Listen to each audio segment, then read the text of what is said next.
Tenemos aproximadamente una década, un poco más de una década de tener una relación amistosa, profesional, de trabajo con la Universidad Nacional, y con Azócol Flores es todavía más antigua.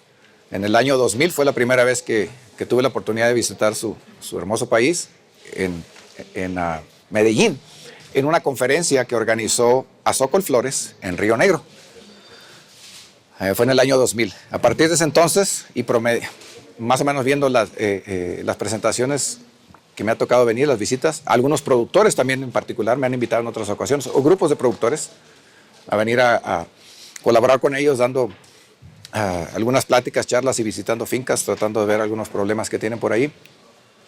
Creo que en promedio ha sido por lo menos una visita por año a Colombia, con el gremio de la floricultura y con la universidad trabajando en el ramo de la floricultura. Por ahí estamos viendo la posibilidad de que se expanda esto un poquito gracias a un probable convenio de colaboración entre mi universidad, hoy en día, Rutgers University, y la Universidad Nacional de Colombia. Hace unos días, antes de venir para acá, me contactó el decano de Relaciones Internacionales de la universidad, específicamente de la unidad de la universidad con la que yo estoy adscrito, la Escuela de Ciencias Ambientales y Biológicas, para comentarme de que estaban evaluando el memorando de entendimiento entre ambas universidades para que se materializara. Y me pidió de favor que viniera como emisario suyo para relacionarme, visitar brevemente a su contraparte aquí, y lo cual hicimos. Entonces vemos ahí una posibilidad muy tremenda que permita un intercambio, facilite el intercambio entre estudiantes y profesores en ambas instituciones. Hay un empuje muy grande de parte de Rutgers de internacionalizar sus programas más allá. Este año celebra la universidad Rutgers 250 años de su fundación. Fue fundada en 1766, originalmente como Queen's College, el Colegio de la Reina, en Nueva Jersey, siendo una de las 9 universidades pioneras de Estados Unidos. De esas 9, las 9 continúan en vigencia hoy en día, incluyen a 7 universidades de la Liga de la Hiedra: Harvard, Princeton, Yale, Georgetown. Olvido las otras ahorita, son 7. Y quedan, de esas 9, 7 son de la Liga de la Hiedra y 2 permanecen como instituciones públicas. Rutgers, que es la Universidad Estatal del Estado de Nueva Jersey, y William & Mary en Virginia. Entonces hay un auge tremendo, hay una euforia tremenda hoy en día en la universidad por la celebración del 250 aniversario y la internacionalización que se busca muy activamente de los programas de la universidad. Entonces, gracias a nuestra colaboración con ustedes, con el gremio de la floricultura, con la Universidad Nacional en estos programas de horticultura a nivel general, vemos ahí un potencial tremendo para un futuro, tanto con el gremio como con el estudiantado, el profesorado de la universidad. Bueno, tengo aproximadamente 1 año y medio que regresé a Rutgers. Mi carrera profesional, mi carrera como profesor, la empecé en Rutgers en enero de 1994. Estuve con ellos 5 años y medio. Después la Universidad de Texas, A&M, me convenció de ir a Texas, donde mi familia, mis padres y mis hermanos viven en el sur del estado. Yo crecí en la frontera México-Texas, entonces soy fronterizo, soy culturalmente mexicano y tejano. Crecí del lado mexicano, hablo español relativamente bien, y ahorita les explico por qué. E inglés lo hablo con un acento del norte de México. Y ahí en medio se me va el Spanglish, así que les voy a pedir disculpas por los anglicismos que se me van a salir y las palabras en Spanglish, mitad español, mitad inglés, que se me van a salir, porque tengo 30 años, este año en noviembre cumplo 30 años de radicar en Estados Unidos y 21 años en México. Entonces ya más de la mitad de mi vida, para los que pueden hacer el médica rápido, ya supieron que ya tengo 51 años. Entonces más de la mitad de mi vida ha estado en Estados Unidos y esos 21 años en México, de donde salí, cursé toda mi educación básica y la universitaria hasta el pregrado en horticultura, ingeniero agrónomo en horticultura, y posgrados en Fisiología Vegetal en la Universidad de California en Davis. Pero mi carrera profesional ha sido horticultura ornamental. Empecé con frutales, pero mi pasión, mi amor ha sido por la horticultura ornamental en sus múltiples facetas: floricultura, viverismo, jardinería y algunos pininos en arboricultura urbana. De hecho, una de mis visitas a Colombia fue en una visita que nos hizo el Jardín Botánico de Bogotá, cuando celebraron la liberación de un documento donde catalogaron, inventorizaron todos los árboles de Bogotá. No recuerdo cuántos millones de árboles fueron, pero fue un evento medio interesante. Víctor nos acompañó en esa ocasión por ahí. Hoy vamos a hablar de flores. Mi área de interés profesional, de interés y de experiencia, desde que empecé los estudios de posgrado, llevamos, desde el 88, vamos 28 años. Ha sido principalmente en el área de fertilización y riego. Posgrado fue en fisiología vegetal, entonces es nutrición mineral y aplicada a cultivos hortícolas y aspectos de relaciones hídricas en plantas. Ya extrapolados en la forma práctica es fertilización y riego en cultivos. Entonces le hemos dado énfasis en nuestra actividad científica a los aspectos aplicados relacionados a la industria de la producción, siempre tratando de darle el contexto, manteniendo el contexto de ciencia, de fisiología, de biología vegetal y con sus acompañantes ahí. Me pidieron que para este seminario en particular si pudiera abordar un poco el tema de los microelementos. Quiero hacer un pequeño paréntesis y decir que mi experiencia con microelementos no ha sido directa, ha sido indirecta, ya que la mayor parte de nuestros estudios han sido en elementos mayores, principalmente nitrógeno, ahí decimos que tenemos una experiencia, y aspectos de salinidad en la última década. Pero todo siempre relacionado a fertirriego, fertilizantes de liberación lenta, uso y manejo de agua, captura, reciclado, reutilización de excedentes de aguas de drenaje, de lixiviados de estas actividades hortícolas, y el impacto medioambiental de estas prácticas de riego y fertilización. Pero siempre ha sido en esos elementos. Entonces, mi experiencia ha sido indirecta en lo de microelementos, pero voy aquí a partir de la experiencia de otros colegas, compañeros, sobre estas 3 décadas. Entonces, voy a cubrir algunos elementos que desde mi punto de vista tienen mucho que ver con la nutrición de elementos menores. No necesariamente me voy a enfocar a un elemento específico a la vez, pero generalidades que tienen que ver con la fisiología, la biología de la absorción y la utilización de estos elementos minerales de parte de cultivos. Si hay alguna pregunta así apremiante, así que no se la pueden aguantar, por favor levanten la mano y paro, hacemos un paréntesis y tratamos de darle seguimiento a eso. Porque yo sé que a mí me pasa a veces, me aguanto la pregunta y se me olvida al final de la charla que iba a preguntar, a menos que la anote por ahí. Veo que la gran mayoría de la audiencia aquí han de ser estudiantes y profesores, entonces técnicos. Entonces voy a obviar una parte de la información que tengo aquí, asumiendo de que han llevado cursos, han estado relacionados de tal modo que algunos de los materiales aquí son de lo más básico, de lo más rudimentario y elemental, que ya le han dado a ustedes cobertura en su vida académica y o profesional.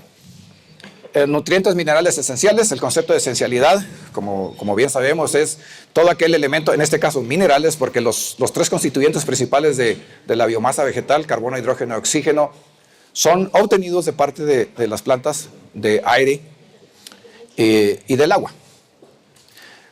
Después de eso vienen los elementos minerales, los cuales en su mayor parte, para la gran mayoría de las plantas, son absorbidos a través de la matriz del suelo, elementos minerales. Y los cuales la ciencia los ha dividido en 2 grandes grupos. Siguen siendo elementos esenciales, pero están divididos en micronutrientes o microelementos y macronutrientes o macroelementos. Esa división ha sido básicamente en función de su concentración promedio en el tejido.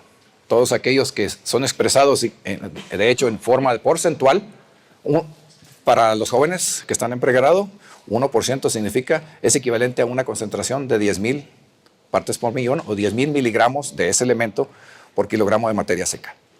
Esa es una unidad de 1%. Entonces, normalmente estos son expresados convencionalmente en base porcentual, en base a la materia seca. Y tenemos los 3 elementos que siempre vienen en las bolsas de fertilizantes por convención comercial. Más sin embargo, tenemos otros 3 elementos, calcio, magnesio y azufre, cuya concentración en el tejido son muy significativas. Una concentración de 0.5% son 5,000 partes por millón.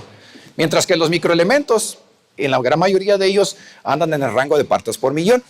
Entonces, tendríamos que usar un 0, y a veces varios ceros antes de la unidad, es por eso que se separan de esa manera. Eso no significa que porque molibdeno es requerido solamente en 0,1, estoy haciendo una práctica mental aquí, un ejercicio mental en México, por nuestra cercanía a los Estados Unidos, usamos el sistema americano de unidades, es decir, el punto decimal es un punto, no es una coma. Y la coma lo utilizamos para millares. Entonces aquí, me disculpan si se me pasa en una de ellas, pero tenemos 0,1 partes por millón de molibdeno. Esto no lo hace menos importante que nitrógeno, que anda en 30,000 o 40,000 o 50,000 partes por millón. Los dos son requeridos para que la planta complete su ciclo de vida, que es uno de los conceptos de esencialidad, y que la función de cada uno de los elementos no puede ser reemplazada por otro. Entonces la planta tiene que completar su ciclo de vida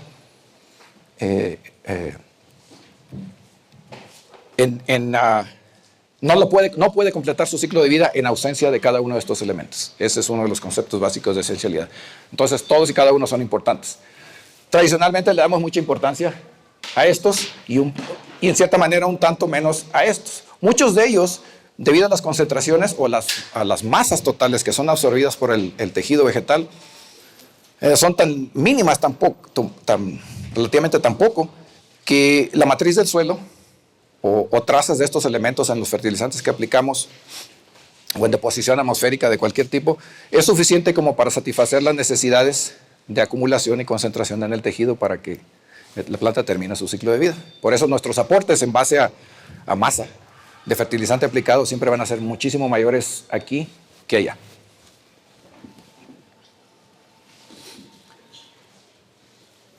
Ya esto se los acabo de mencionar. El concepto de requerimientos es uno y esencialidad es otro. Esencialidad, todos son esenciales, los que mencioné. Níquel, no tenemos niveles, no se han hecho investigaciones acerca de cuáles son los requerimientos de níquel. ¿Por qué? Porque el níquel es un elemento cuya concentración en suelos minerales es tal, inclusive en sustratos basados en componentes orgánicos, con un pequeño adición de componente mineral, siempre cumple tiene la cantidad mínima de níquel como para satisfacer esos requerimientos. Níquel fue agregado a la lista de elementos esenciales para las plantas en 1900, a finales de los 80, principios de los 90, por el profesor Patrick Brown, que hoy en día es profesor de nutrición mineral en la Universidad de California en Davis. Yo tuve la fortuna de llevar la clase de nutrición mineral básica con el profesor Brown. Y él y su profesor fueron los que contribuyeron a la adición de ese elemento a la lista. Pero de nuevo, en leñosas, en hortícolas, ni siquiera lo tomamos en cuenta. En cereales viene a ser muy importante en algunos de ellos. Inclusive se necesitan hacer aplicaciones de níquel en algunos de ellos para satisfacer sus necesidades. Bien. Todos aquellos que han tenido experiencia de campo o que lo han hecho en sus ejercicios de nutrición mineral o fertilidad de suelos, sabemos que los elementos menores, que en su gran mayoría elementos de tipo metálico, hierro, boro, zinc, cobre, manganeso, molibdeno,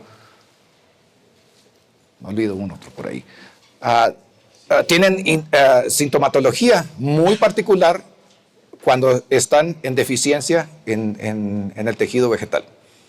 Por ejemplo, en el caso de hierro, cobre, zinc, es muy típica o clásica la clorosis,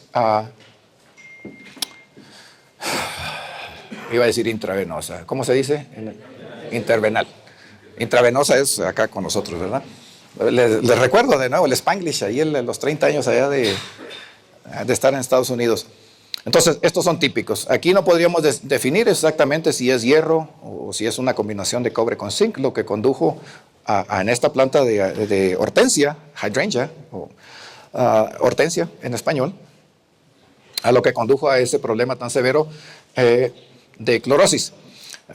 Diríamos que clorosis férrica, sabemos que es un elemento menor porque su expresión está en los ápices de crecimiento de la planta, en los tejidos más jóvenes, es un elemento no traslocable en el floema, entonces es difícil que la planta pueda removilizar hierro, donde sí se puede encontrar, en las hojas más verdes, supuestamente, y removilizarlo a los puntos de crecimiento como para satisfacer las necesidades de esos puntos de crecimiento, fructificación y floración.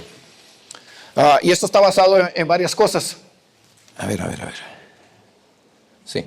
Para empezar, el pH y la alcalinidad del suelo están muy estrechamente relacionados o ligados con la biodisponibilidad de cada uno de los elementos minerales, macroelementos y microelementos, y sabemos, en círculos agronómicos y hortícolas, que tanto en sustratos orgánicos como en suelos minerales convencionales, la biodisponibilidad, el rango de biodisponibilidad de los elementos menores, los microelementos, se reduce cuando la acidez de nuestro suelo o de nuestro sustrato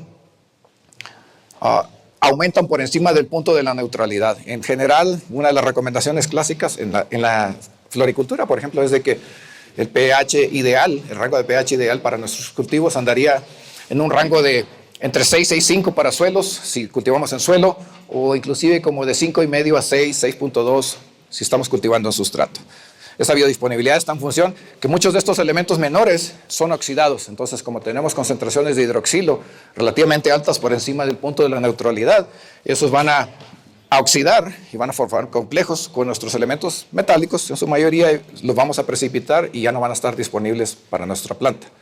Es decir, aunque los podamos registrar en nuestro análisis total de los microelementos, están complejados, no acomplejados. Acomplejados somos nosotros, ¿verdad?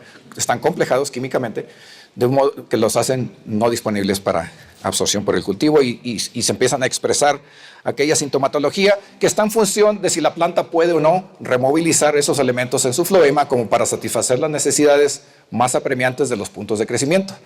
Las plantas han evolucionado de tal modo, los animales también, de tal modo que queremos mantener la sobrevivencia de cada uno de estos individuos, pero el principio básico de la biología es de que queremos, obviamente, perpetuar la especie. Entonces, podemos aprovechar eso en horticultura. ¿Por qué? Porque las plantas van bajo estrés de elementos, estrés hídrico, van a tratar de promover la formación y la maduración de los componentes florales de ese cultivo y fructificación. ¿Para qué? Para eventualmente producir la semilla que va a dar la siguiente generación. Bien. En cuanto a la movilidad de los iones en el floema, ha sido determinada experimentalmente y algunas veces también en forma anecdótica, que cambia dependiendo de las especies y las condiciones de manejo que se tengan. Pero más o menos estos están en esta manera. Los que tienen elementos con una movilidad alta en el floema, es decir, la planta los puede removilizar y reenviarlos o enviarlos de los sitios donde se encuentra en cierta reserva. Estamos hablando dentro de la planta, asumiendo que en el suelo ya no hay para satisfacer las necesidades de los nuevos puntos de crecimiento. Entonces, estos elementos pueden ser removilizados dentro de la planta y enviados a través del floema a los puntos donde están siendo deficientes, desde nitrógeno hasta cloro y boro. Boro, cosa curiosa, boro, y lo voy a dejar aquí en un paréntesis, boro está en estas dos categorías. Antiguamente siempre se ponía en esta clasificación, pero gracias a las investigaciones de las últimas 2 décadas del profesor Patrick Brown, que ha trabajado mucho con boro, níquel y zinc en particular, han determinado que depende de la especie y depende de los azúcares principales que son distribuidos a lo largo del floema. Básicamente aquellas especies, sobre todo los grupos, especies dentro del grupo de la familia de las rosáceas, algunas de ellas tienden a producir alcoholes azúcar, los siloles que le llaman. Que tienen la habilidad de complejarse con el boro y lo movilizan rápidamente, entonces caerían en esta categoría. Pero aquellas que no tienen ese carbohidrato como fuente principal de transporte dentro de esas plantas, que tendrían sacarosa, por ejemplo, entonces ellas van a caer en la categoría allá de movilidad relativamente baja o nula. Entonces es una complejación química de esos azúcares alcoholes que clasifican o categorizan a una especie aquí en este grupo en cuanto respecto a su movilidad iónica para boro, aquí o allá. Intermedios o condicionales, tenemos algunos de los elementos metálicos. Tradicionalmente decíamos que estos no podían ser móviles y creo que en algunos círculos todavía se maneja de tal manera, ¿no? Epstein y Bloom y Marshner recientemente, creo que todavía vive el profesor Epstein, se mantiene activo a sus ya casi 100 años de edad. Se han categorizado, y estos son generalidades, porque estamos hablando de un muy amplio espectro de plantas, agronómicos y hortícolas. Lo que esto nos dice a manera ya práctica, se ilustra en este pequeño caricatura. Aquellos elementos que tienen una movilidad relativamente baja en el floema, la expresión de sus síntomas de deficiencia va a ser en los puntos de crecimiento, de mayor crecimiento y elongación, que serían los ápices de los tallos y en los ápices de las raíces. ¿Por qué? Asumiendo que no tenemos un buen suministro de ese elemento en el suelo o en la solución del suelo y la planta no los puede absorber porque no los tiene ahí. Los microelementos no pueden ser muy propiamente remolinizados y retraslocados ahí a esos puntos de crecimiento. Mientras que por otro lado, los elementos que tienen una movilidad alta en el floema, como nitrógeno, esos sí pueden removilizar, desdoblar y movilizar nitrógeno, del nitrógeno que están en aminoácidos y proteínas, y movilizarlo a donde se requiere. Es por eso que su expresión de síntomas de deficiencia van a ser siempre en las partes bajas, en las hojas viejas de la planta. Y así podemos hablar de otros tipos de sintomatología que se presenta para cada uno de esos elementos. Haciendo un pequeño paréntesis en el tema de la rosa, además de eso, depende también de la anatomía y de la constitución vascular de los tejidos dentro del cultivo de interés. En el caso de la rosa, los tallos florales de rosa, que es el cultivo con el que he trabajado por ya casi 30 años, tenemos una pequeña distinción, que donde se inician los pedúnculos en cada vara floral o tallo floral, hay un cambio grandísimo en la composición vascular de los tejidos que componen ese tejido. Tenemos una planta leñosa, perenne, que tiene xilema y floema secundarios, primarios y secundarios. Las plantas leñosas tienen esa característica, más sin embargo, en la transición al pedúnculo de la flor se revierte, es decir, se pierden los haces, el xilema primario, perdón, el xilema y floema secundario, y se limita grandemente el área vascular que permita un mayor movimiento tanto de agua como de ciertos elementos que se mueven en el xilema. Entonces, básicamente cortamos significativamente esas conexiones vasculares y estas son las que se expresan en algunos desórdenes que son dolor de cabeza para algunas variedades o cultivares particulares de rosas, como el cuello de cisne, que le llaman, donde es un aspecto de tipo hídrico. Si se nos cortan nuestros ductos conductores a la mitad, obviamente que nuestra conductividad hidráulica, el movimiento de agua a una flor en desarrollo va a ser tal de que va a tener problemas de deficiencia y muchas veces, y también no va a haber la rigidez estructural que le confiere el xilema y el floema secundario al pedúnculo. Es por eso que en algunas especies o variedades, bajo estrés hídrico y a veces bajo condiciones buenas de humedad en el sustrato, se nos cuelgan los cuellos aquellos. Desde el punto de vista de nutrición ornamental y asociado con fenómenos como deformidades en los pétalos, coloraciones atípicas que están asociadas con el elemento calcio y boro o la presencia de botritis en algunas especies, está en función de que calcio y boro, por ejemplo, son elementos que principalmente son transportados desde del suelo a la planta a través del xilema y no son retraslocados en el floema. Como hemos reducido a la mitad nuestros haces gilemáticos, va a haber problemas de una distribución propia, suministro propio de calcio y boro a estos tejidos, a los pétalos, a los sépalos y a los pétalos, los cuales pueden estar asociados con estos tipos de desórdenes. Datos del profesor Dixon y un par de sus estudiantes o estudiantes de postdoctorado en la Universidad de Guelph, en Toronto, en Canadá.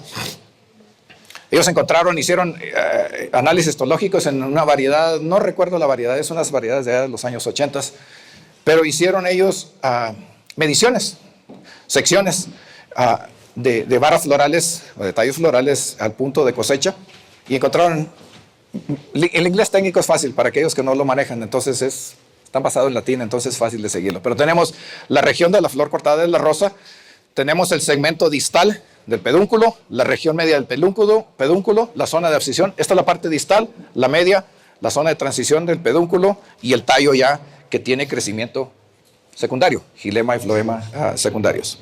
Hicieron una medición nada más de los conductos gilemáticos y pueden ver ustedes cómo se va reduciendo este número después de la zona de abscisión a la zona de transición.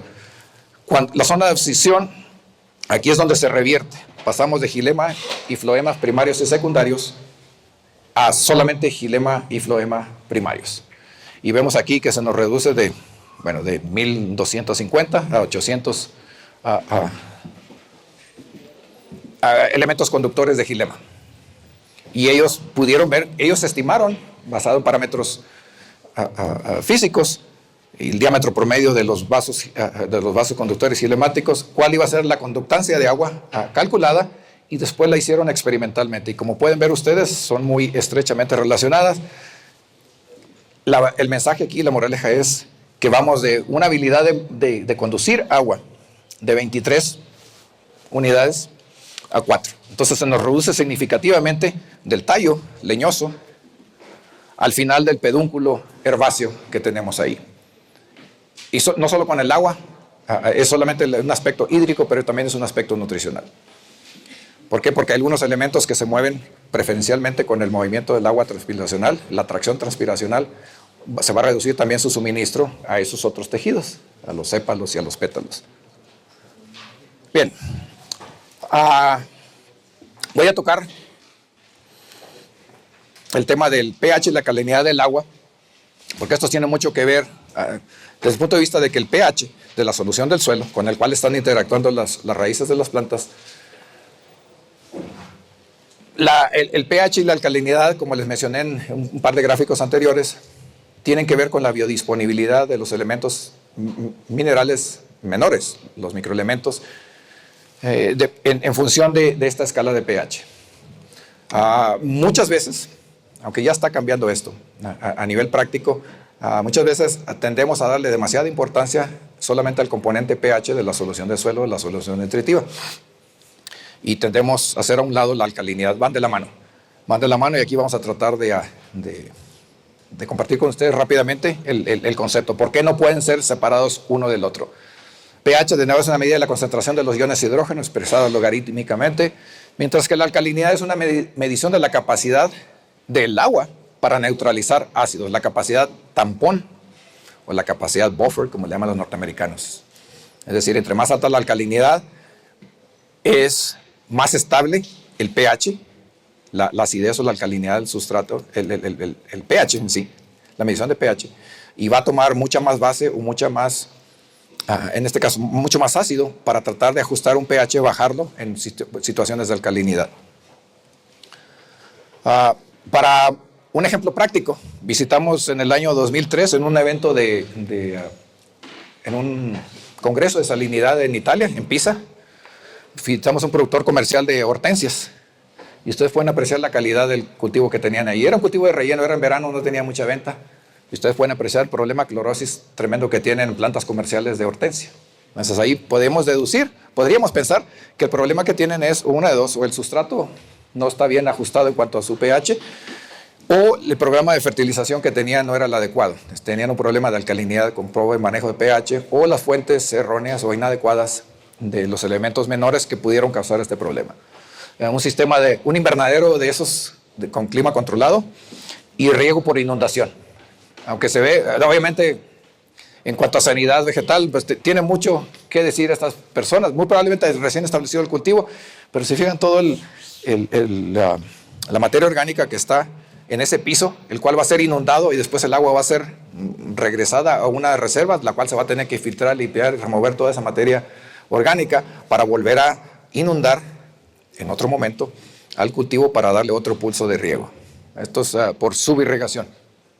Problema grande de clorosis, de nuevo, inducida por problemas de pH y alcalinidad, de nuevo, que puede estar asociados con el sustrato o con la calidad de agua de riego.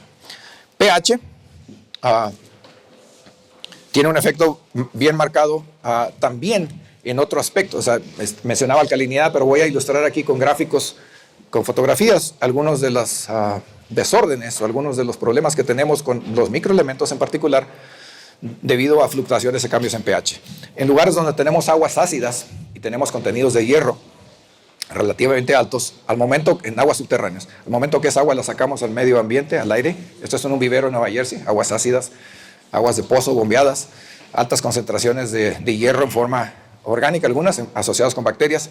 Al momento que esa agua es expuesta al aire, se oxida el hierro y nos da un manchado. No causa un problema fisiológico a la planta, pero causa un manchado tremendo, porque todo donde pega o golpea esa agua le va a dar un tinte rojizo.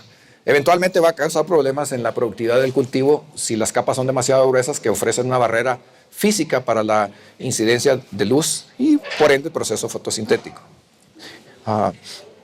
No solamente ocurre en riego, en lugares comerciales de producción de flores o de plantas ornamentales como en viveros, pero también en zonas residenciales donde usamos riego para satisfacer las necesidades de nuestras plantas ornamentales. Ven aquí la mancha de hierro, óxidos de hierro en las paredes, una residencia de hecho eran unas oficinas de unos abogados, algo así. Y el único modo de quitar eso va a ser un dolor de cabeza porque hay que acidificar y hay que usar lavado de presión para quitar esas manchas de hierro. La otra es darle un tratamiento al agua para minimizar los óxidos de hierro presentes ahí. Algunas observaciones que se han hecho muy puntuales de que además de la deposición indeseable de depósitos de hierro, de hierro oxidado, pH relativamente muy bajos también pueden causar problemas de toxicidad por este y otros microelementos como manganeso. En plantas de cobertera, esas que le llaman bedding plants los norteamericanos, que utilizan mucho para jardinería de exteriores, para dar color, los mentados pansies o pensamientos, las petunias, las vincas. Algunos productores en la costa este de los Estados Unidos, donde tienen aguas ácidas, pHs muy bajos, se han quejado de problemas que tienen en producción en sus invernaderos. Problemas de bronceado de hojas y clorosis en este tipo de plantas. Y a menudo lo han asociado con problemas de toxicidades por hierro y manganeso, que van asociados con esos pHs bajos.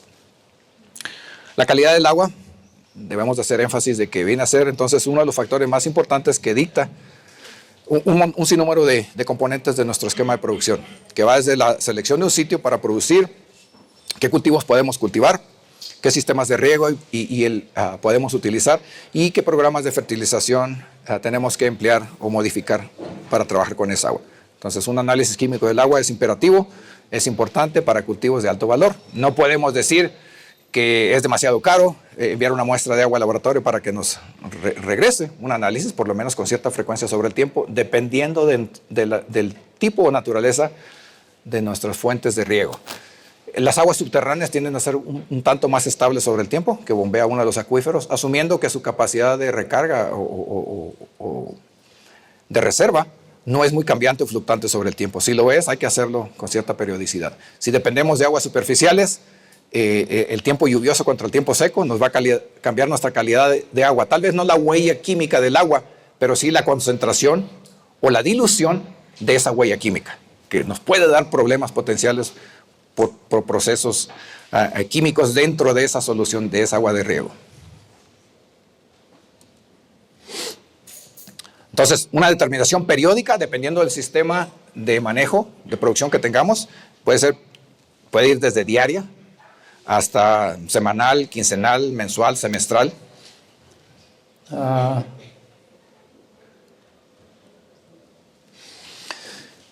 De pH, alcalinidad y conductividad eléctrica básicamente son requeridas para un sistema de producción donde tenemos un cultivo de alto valor. Un medidor de pH, un potenciómetro, un conductímetro para medir conductividad eléctrica son relativamente mínimo su costo en relación al valor de nuestro cultivo. Por ejemplo, el cultivo de las flores. Comprar para una finca de hectáreas y hectáreas de un cultivo como la rosa, el no comprar un buen medidor de pH y de conductividad eléctrica no es justificable. Si su producto, si su cultivo tiene un valor de decenas de miles de dólares por hectárea, el no invertir en un instrumento que le cuesta 200, 300, 400 dólares es irrisorio, ¿verdad? ¿Por qué? Porque si está utilizando fertirriego, aún más, si usted está utilizando un cultivo hidropónico, usted está sujeto a cambios bruscos en estos componentes que pueden afectar su cultivo y perder la cosecha, y todo por no haber invertido en un instrumento de este tipo que le puede dar valores con los cuales puede usted actuar en cuanto a su programa de fertilización y el de riego también. Entonces aquí muestro un par de ejemplos. Estos son los dos instrumentos que aún utilizamos hoy en día en nuestro laboratorio para investigación científica. Un potenciómetro de la compañía Fisher científica, que nos permite también adaptarle unas sondas que nos pueden medir otros iones como nitratos o como cloruros, y compramos la sonda apropiada con pesado de temperatura y funciona con una batería de 9 vatios que nos da una vida útil de 1 año. Aproximadamente, cuando lo compramos hace 15 años, nos costó como $600, hoy vale como $1000. Buenísimo. Un medidor de conductividad eléctrica de la compañía BWR, la compramos en casas científicas, no en casas comerciales, con un valor aproximado hoy en el mercado, hoy en día en Estados Unidos, como de $600. Que tiene una corrección por la temperatura de las soluciones, y tenemos varios rangos de escalas que nos dan bien amplios, de soluciones stock o concentradas hasta la solución del suelo o el agua de riego. Estos son los dos instrumentos con los cuales hemos publicado investigación en los últimos 15 años. Los mantenemos hoy en día. De nuevo, una inversión combinada de como no más de $1200. Así que cuando alguien me pregunta, oiga, ¿y los medidores aquellos de $50? Que es como la persona que utiliza un casco. Veo el casco del joven ahí, el motociclista. En Estados Unidos, cuando impusieron la ley, el decreto de ley de que todo motociclista debe portar un casco, se empezaron a quejar, ¿no? Que son muy caros y que... Dijo, pero es que valen muchísimo más de $100, algunos valen $500, hasta $1000. Y el comentario de una de las personas que estaba promoviendo esta campaña le dijo, si usted considera que su cabeza tiene un valor de $50, cómprese un casco de $50. Si usted considera que su cabeza es más valiosa que eso, vale $1000 o más, cómprese el mejor casco que pueda. Porque el valor va junto con la calidad de ese casco que le puede salvar el coco. Así, esta es la analogía que hago con algunos productores. Si su cultivo vale $100,000 por hectárea, tiene un valor, tiene una inversión y un potencial retorno de cientos de miles, de decenas o cientos de miles de dólares. ¿Qué tanto son $500? Que le va a dar una vida útil de 15, 20 años, siempre y cuando lo esté calibrando y le cambia sus baterías, sus pilitas una vez por año. Calidad del agua. Alcalinidad, problemas de nuevo, regresamos al tema de alcalinidad, aspectos de salinidad que los medimos, podemos tener una idea de cómo andan las cosas si tenemos ese tipo de sensores, de lectores.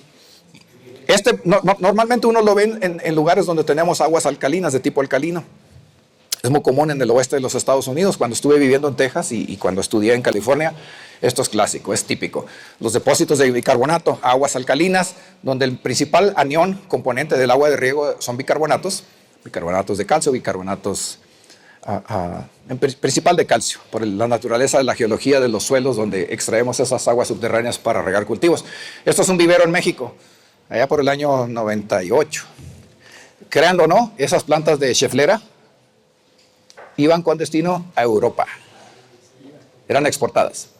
Pueden decir, ¿sabes cómo? Con esos depósitos de bicarbonato. Bueno, es que el señor el contador público Ruiz, que era el dueño de la empresa, tenía una cuadrilla de personas, mayormente mujeres, que con una pequeña esponjita y una solución acídica, ácido sulfúrico, lavaban cada hojita antes de ponerla en su envase y el contenedor para enviarla allá. Le digo, señor Curi, usted puede hacer lo mismo. Usted nada más agarra ese ácido más concentrado, lo inyecta en su agua de riego, en su sistema de riego por aspersión, y es el mismo efecto. Usted no va a tener que andar haciendo este tipo de cosas. Entonces aquí no era el problema, no era tan severo, no era tan grave, eran depósitos simplemente, pero potencialmente le podría estar afectando eventualmente el pH de su sustrato, de su solución del suelo, y que ya le indujera problemas de clorosis por elementos menores o desórdenes por elementos menores. Si su agua de riego contiene nada más bicarbonatos en exceso, es un problema de lo más fácil de arreglar, es simplemente con inyección de ácido. Hay varias publicaciones en la literatura norteamericana y en la europea que hablan acerca de algunos criterios para la evaluación de la calidad del agua de riego. Esos criterios básicamente están en función de 2 o 3 componentes que hay que prestarles atención. El de salinidad, es decir, la contribución de los iones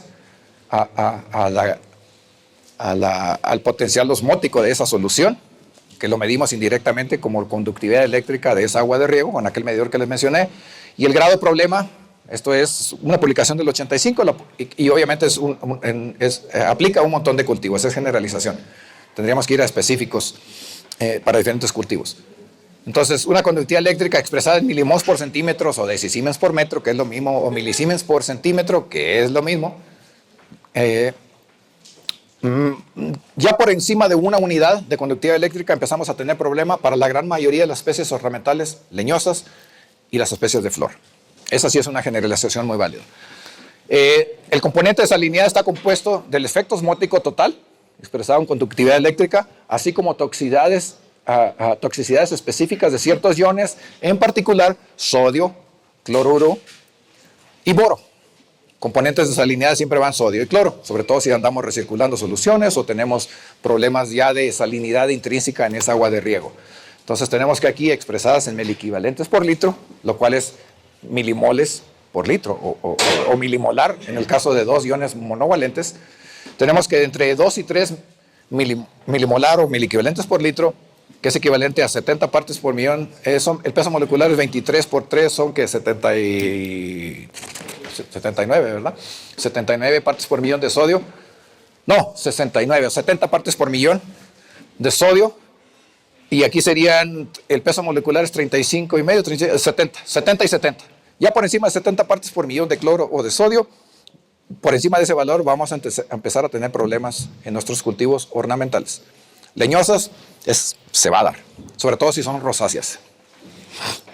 Boro. Boro, este es uno de esos elementos muy particulares porque su rango de suficiencia a toxicidad está en una parte por millón. Si su agua de riego tiene menos de 0.2 partes por millón de boro, hay que agregarle. Hay que agregarle en cultivos ornamentales y en ciertos cultivos agronómicos. Pero si anda por encima de 1, 0.81, hay que buscar la manera de diluirlo porque le va a causar un problema de toxicidad, particularmente en leñosas. Ahora, si usted tiene un cultivo de pistacho, no es suficiente. Los cultivos de pistacho de nuez, esa que nos gusta comer con cerveza cuando van al cine, ¿verdad? Ahí los productores de pistacho en California hacen aspersiones foliares de boro, porque para el amarre de fruto, el amarre de fruto después de la floración en esta especie, en este árbol de nuez, tiene requerimientos altísimos de boro, porque este boro junto con el calcio son los que vienen a darle la cohesión a aquellos carbohidratos que van a ser fijados en la corteza dura, en la cáscara dura de que cubre el endospermo de la semilla que nos consumimos nosotros. Tienen requerimientos altísimos. Mantenimiento del pH del suelo o de la solución del suelo. Obviamente alcalinidad expresada mayormente en bicarbonato y les voy a mencionar por qué. Ya por encima, de hecho este valor es un poco anticuado. De 1, los valores deseables hoy en día en la floricultura andamos entre 1 a 2, 1 a 3. Miliequivalentes por litro de alcalinidad o de bicarbonato. Y el pH, bueno, ahí se presentó un rango de 6 a 8, estábamos bajo condiciones de California. Hay aguas de riego que tienen pHs muy por encima de eso, que mientras tengan una conductividad eléctrica baja, son muy útiles, y una alcalinidad baja, son útiles para riego. Entonces es por eso que tenían esos valores así, un rango mucho más amplio. Monitoreo de la solución del suelo en sustratos y en los suelos mismos. La podemos hacer de varias maneras. Mencionaba hoy en la mañana en la charla que daba con los chicos, con los estudiantes, de que con qué interactúan las raíces de las plantas, con la matriz física del suelo o con el agua del suelo, con la solución del suelo. Con la solución del suelo, con el agua. Porque en un suelo seco, la planta no absorbe agua y se muere, y también es el medio en el cual se da la mayor parte de la química, de la nutrición mineral, de la fertilidad de los suelos.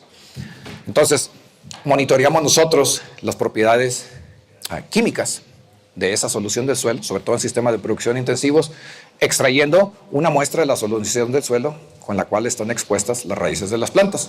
Si tenemos plantas en materas o contenedores, hoy en día se utiliza el método del lixiviación o pour-through, que fue desarrollado allá en la década, bueno, se le dio mucho auge en la Universidad de Virginia en la década de los 80 con el profesor Robert Wright. La industria del viverismo en Estados Unidos es lo que hizo hoy en día. Básicamente, después de un riego a sus cultivos en matera, en contenedor, potes, macetas. Después de un riego, se eleva el fondo de la maceta o del contenedor, de alguna manera. Se pone una pequeña charola de colección y usted agrega, dependiendo del tamaño del volumen del sustrato, el volumen del contenedor, agrega un volumen de agua conocido que ya está recomendado. No tengo las cifras ahorita, pero no pasan de 100 mililitros de agua, destilada preferentemente, o de muy baja salinidad. Y ahí se espera, la teoría nos dice que se espera que al punto de capacidad de contenedor, ese sustrato va a tener un desplazamiento tipo pistón cuando usted agrega un volumen de agua arriba. O sea, usted acaba de regar, dejó que se vaya el agua gravitacional. Si usted agrega 100 mililitros de agua a un contenedor de 4 litros, técnicamente, supuestamente, le va a desplazar un volumen equivalente de 100 mililitros al fondo de la maceta, porque estamos al punto máximo de retención de humedad en ese sustrato. Entonces usted, al hacer esto, que se recomienda hacer por lo menos una media hora, una hora después del riego. Si hacemos ese desplazamiento tipo pistón, le demos oportunidad para que la solución o el agua de riego que llegó a la planta pueda estar en equilibrio iónico con la solución residente en el suelo, y lo que desplazamos después al agregar agua destilada, que no se va a mezclar. Esperamos que sea movimiento tipo de pistón para que no diluya, que desplace un volumen similar al de la solución del suelo residente. Y lo que midamos ahí, en conductividad eléctrica, pH, la concentración de iones. Gracias. Nos den idea de lo que están viendo las raíces en ese punto en el tiempo. Ese es el concepto de este. Si tiene materas muy grandes, como las personas que producen árboles en materas de 100 litros hasta de 200 litros, pues es un problema, no andar levantando la maceta y andarle agregando galones de agua destilada para hacer eso. Hay varias opciones. Una de ellas es inclinar ladear ligeramente nuestro contenedor, y lo que va a pasar es por una redistribución de la proporción esa volumen ocupado por agua, volumen ocupado por aire, y cambiar la geometría con respecto a la horizontal. Va a permitir que se nos lixivie cierta cantidad de la solución del suelo, la cual vamos a asumir que es representativa de lo que está dentro de ese contenedor, y ya hacemos nuestras mediciones ahí. Antiguamente, todavía hoy en día se acostumbra, empezamos en cultivos agronómicos, pero hoy en día lo hacemos también en sustratos, hacer un método destructivo donde sacamos extractos de pasta saturada, un método desarrollado en el laboratorio de salinidad de los Estados Unidos allá a partir de la década de los 1920s. Tenemos un banco de datos fenomenal en la literatura de resultados de esto, donde usted toma una muestra de suelo representativa de la rizósfera, de la zona donde crecen las raíces, y usted le agrega agua destilada hasta el punto de saturación. Lo deja que se estabilice ahí por una media hora y va y hace la extracción al vacío o compresión. Y esa solución que usted extrajo de un extracto de pasta saturada lo compara contra su tabulador y su cultivo, y ya le dice más o menos cuál es el estatus de estos componentes químicos de la solución del suelo. Bien. Hoy en día también se acostumbra a lo de las sondas, no lo mencioné aquí, pero hay sondas. Puede uno tener sondas de varios tamaños, la mayoría son de cerámica o porosas o de teflón. Las inserta usted en la zona radical de su cultivo, y después de un riego va usted con una pequeña sondita de vacío, de unas bombitas, y extrae solución del suelo, y ahí hace las determinaciones. Alcalinidad de pH, volvemos a lo mismo. De nuevo hay ciertas conversiones para mantenernos en el mismo nivel.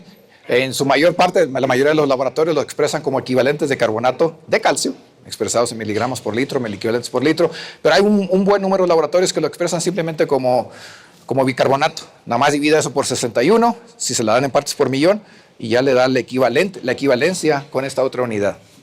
Son conversiones de unidades relativamente fáciles. ¿Por qué una medición simple de bicarbonatos es suficiente para determinar la alcalinidad de un sustrato o de un suelo? Por esta gráfica de Lindsay, el profesor Lindsay de la Universidad de Colorado, profesor de química de suelos, en su libro famosísimo, citado todo el tiempo. Para las especies carbonadas en solución, este complejo, donde tenemos ácido carbónico, bicarbonato y carbonato, la concentración, la fracción de la concentración de cada uno de estos componentes en la solución del suelo está en función del pH de esa solución del suelo. Entonces, dentro del rango de pH en el que nosotros trabajamos en la horticultura y en la agronomía, vemos que la especie dominante en un rango de, inclusive desde ya como de 5,5 hasta 7, ya sabemos que en floricultura no nos gusta irnos de aquí, aunque en California andamos hasta por acá, vemos que la especie dominante, ¿cuál es? Es bicarbonato. Y los laboratorios muchas veces miden o tratan de determinar carbonatos. ¿Cuándo empiezan los carbonatos a expresarse y a formar una parte de la fracción de alcalinidad? Es hasta cuando nuestro pH sobrepasa el 8. O sea que su contribución a la alcalinidad va a ser relativamente poca o baja. Entonces, medir alcalinidad como bicarbonato es equivalente, es comparable. Para demostrar o para ver el efecto tampón de alcalinidad, tenemos aquí 2 ejemplos de aguas de riego, son datos reales, y se hizo una titulación de la alcalinidad en esa agua de riego. Los valores son americanos, pero es lo mismo si lo convierte uno en mililitros. Tenemos ácido sulfúrico al 35%.